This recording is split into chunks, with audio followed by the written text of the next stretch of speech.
Welcome back to Changfied YouTube channel, your trusted source for latest updates across South Sudan and beyond. Today, report will bring you an important and troubling story coming from Akobo town, located in Jonglei State, near the border between South Sudan and Ethiopia. Reports say heavy fighting broke out between government forces and opposition fighters. Both sides are now claiming control of the town. At the same time, thousands of civilians are running for safety. Many families are leaving their home and crossing the border into Ethiopia to escape the violence. In this report, we will explain what happened in Akobo, what both sides are saying, what local leaders are reporting, the situation of civilians, and the political tensions surrounding the conflict. Before we proceed, please, I would like you to help the channel by subscribing and turn on the notification bell, so whenever we upload a new video, you can be notified. Let's begin our report with fighting erupt in Akobo. According to the report, early Tuesday morning, gunfire and fighting were reported in Akobo town.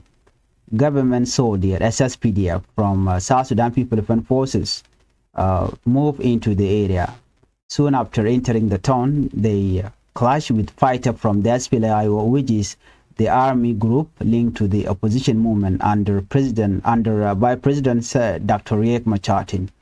A witness say the fighting created fear and confusion across the town. People began running from their home as gunfire echoed through the street. Many families grabbed what they could carry and started moving towards safer areas. Some fled deeper into the countryside. Others decided to cross the border into Ethiopia, hoping to find safety there. Later that day, a video began spreading on social media. In the video, a man named James Queen Makwaja appeared speaking from the Akobo County headquarters. Kwesi is a former commissioner of Akobo County who was recently returned to the position by the government. In the video, he claimed that government forces had entered the town peacefully. He explained that Akobo had now come under the control of SSPDF. According to him, the town had not been destroyed during the operation. He also spoke directly to the residents who had fled the town. He encouraged them to return home. He warned that if the town stayed empty for too long, criminals and looters might begin stealing property. Kwesi told residents that life should slowly return to normal. He explained that business should reopen. He also called on Humanitarian group to come back and resume their work. According to his message, the situation was calm and under control.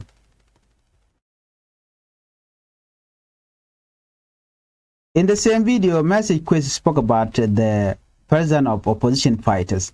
He said soldiers who were not carrying weapons and were moving like normal civilians would not be questioned.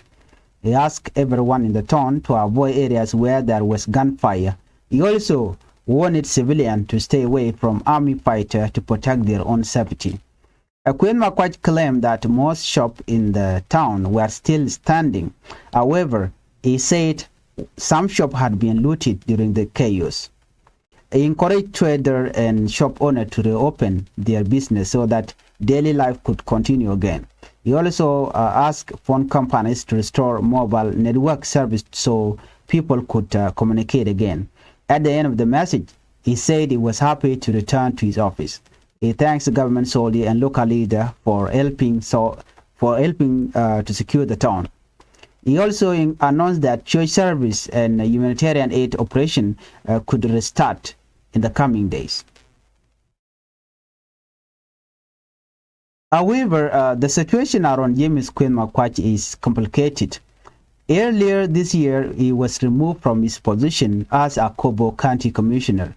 On January 16, a leader of the SPLA political movement dismissed him from the role. They replaced him with another official named John Yalul. This decision created tension in Akobo.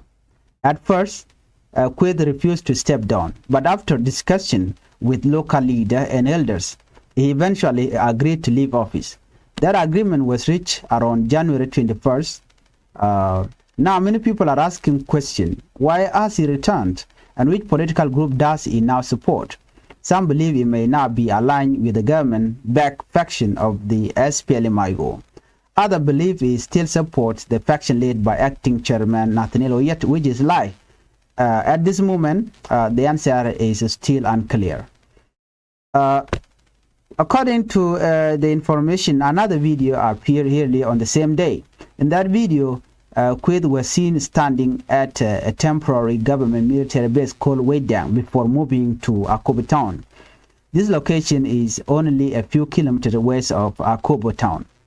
The video shows Quaid Makwachi welcoming government soldiers as they prepare to move toward Akobo. This footage raised further question about his current political position. Some observers say his presence with government troops show a clear shift in allegiance, but no official explanation has been given yet. Why Akobo is important? Akobo is very important town in Jonglei State. For some time, it has been one of the last strong areas controlled by the SPLA under Dr. Riek Machar in the Lone region. Recently, government force had already regained control of other areas nearby. These include military base in Ural County and Uror County. Because of these changes, Akobo had become one of the final opposition position in the part of the region. That is why the battle for Akobo is considered very important. Control of the town could change the balance of power in the area. SPLA denies government claim. But the opposition group SPLA is strongly rejecting the government claim of victory. The newly appointed commissioner from SPLA, John Uyal, will give a different version of the event. He spoke to Radio Tamazuch and explained what he said happened during the day. According to him, government soldiers, SSPDF soldiers, did enter Akobo town early in the morning. However, he said their control did not last long. He explained that opposition force later launched a counter-attack. This second attack reportedly happened around 3 p.m. According to Uyal, opposition fighter managed to push the government soldier out of the town. He explained that the government troop then retreat back toward Weidang. So now both sides are claiming victory. The government say they control Akobo. The opposition say they push back the government, or they put the government out of the town. Because the area is difficult to access, independent confirmation is still limited. The opposition commissioner also reported civilian death. In this report, the commissioner, John Uyal, stated that 3 civilians were killed during the fighting. One of them, according to his statement, was a mentally ill man who was inside the local market. He claimed the man was shot during the violence. He also said 2 government soldiers were killed during the fighting earlier in the afternoon. According to his report, opposition fighter captured the soldier weapon. Later fighting during the evening reportedly caused more casualties. Uyal claimed that 4 additional government soldiers were killed. He also said government troops left behind several weapons while withdrawing.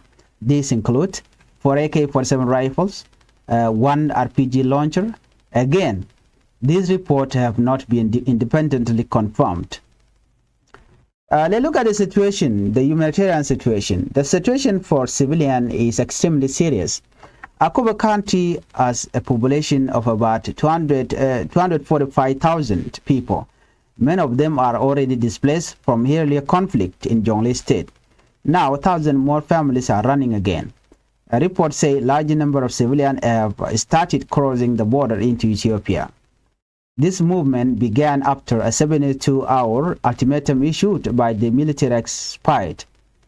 Many families feared they would be caught in the fighting, so they decided to leave before the situation became worse. When people flee like this, they often leave everything behind: home, farm animals and businesses are abandoned. Children may lose access to school also. Families often facing hunger and disease in displacement camp. Peacekeepers from the United Nations mission in South Sudan, known as UNMISS, are also present in Akobo. They have been operating a temporary base in the area. Last week, the military reportedly ordered the United Nations mission to close the facility. They were given 72-hour withdrawal. However, reports say United Nations peacekeepers are still at the base. Their presence may have provided some protection for civilians in the area, but the situation remains uncertain. Now we turn to the political discussion surrounding the conflict in South Sudan. Some critics believe political leaders are responsible for the suffering happening in this region. They argue that communities in Jonglei, Apenal, and Unity State have been repeatedly affected by violence. Some voices claim political competition ahead of future election is increasing tension. There are also accusations that some new politicians are putting personal power ahead of the safety of civilians. Others say leaders should focus on peace and protecting communities rather than fueling conflict. These debates are ongoing and highly sensitive. It is important to remember the different groups have very different views on these issues. For lasting peace, many citizens say leaders must prioritize dialogue, reconciliation, and protection of civilians. Across many parts of many communities, fear is coming or fear is growing. People are worried that continued fighting could lead to more displacement. Many remember the violence that happened in the past years. Because of those memories, even small clashes can cause panic among civilians. Families do not want to experience the same suffering again. That is why many leave immediately when they hear gunshot. Local leaders and elders and humanitarian organizations are calling for calm. They say all sides must avoid arming civilians. They also say humanitarian aid must be allowed to reach the people who need help. Peace groups are urging political leaders to respect the peace agreement already signed. Without cooperation from all sides, they warn the country could face another major humanitarian crisis. In conclusion, the situation in Akobo remains tense and uncertain. Both sides continue to claim control of the town. Meanwhile, thousands of civilians are leaving their home and searching for safety. For many families, the biggest hope is simple: peace, stability, and the chance to live without fear. We will continue monitoring development and bring you updates as new information become available. Thank you for watching Changfied YouTube channel. Bye-bye.